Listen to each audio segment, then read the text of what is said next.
Hi there, my name is Derek, and I am very rare. Not special or precious exactly, more strange or peculiar. More like one of those weird deep-sea salamanders that are born without eyes. So now that you've discovered me, just hang in there for a few minutes and you might learn something about political science and anthropology. Strap in, here comes the too much information train. I have never been drunk. Nope, not Muslim or Mormon or morally against it, just never acquired a taste for it. Simple as that. Number 2, aside from that one time I had to have surgery, I have never been high. Not bragging, it's just a piece of trivia. 3, I married my high school sweetheart. My first serious relationship was with my current wife. So no booze, no drugs, and a happily married father? Yikes, this guy is as white bread conservative as you can get. It's true, on paper I look as right-wing as Jerome McGinley. That's a hockey joke. But my personal views tell a different story. So what am I driving at? This.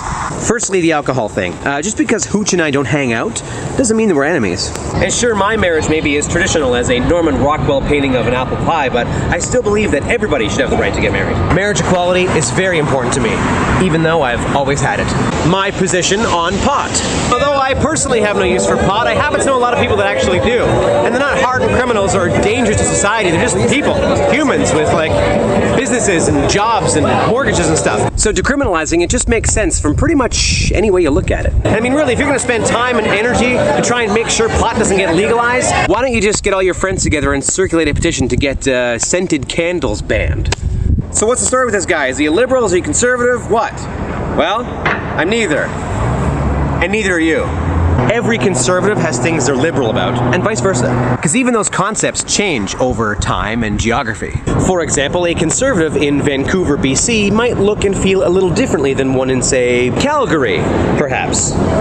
Abraham Lincoln, George W. Bush, very different guys, both Republicans. So how can one define themselves with a term that isn't even consistent?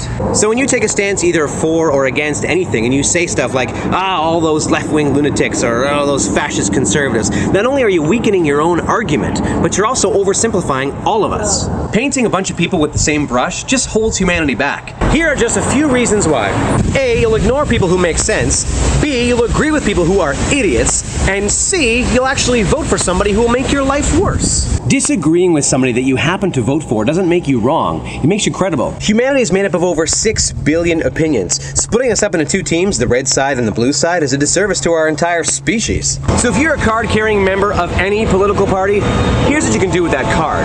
Burn it and make them earn it. Just to clarify, if you find a candidate or party that works for you, I'm not saying don't wear a button, put up a lawn sign, or change your Facebook banner. Quite the contrary. Have at it! Shout it from the highest mountaintop if you want to! I'm just saying, the instant you cast that vote, your civic duty is done. Don't be afraid to shake the Etch-a-Sketch and start over. I am always a swing vote. I encourage you to do the same.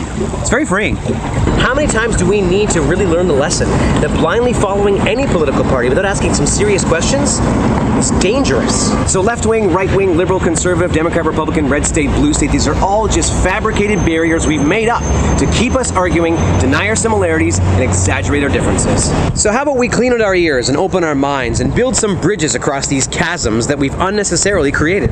Humanity, but better. Sharper, tighter, smarter. Moving together in a progressive fashion more efficiently.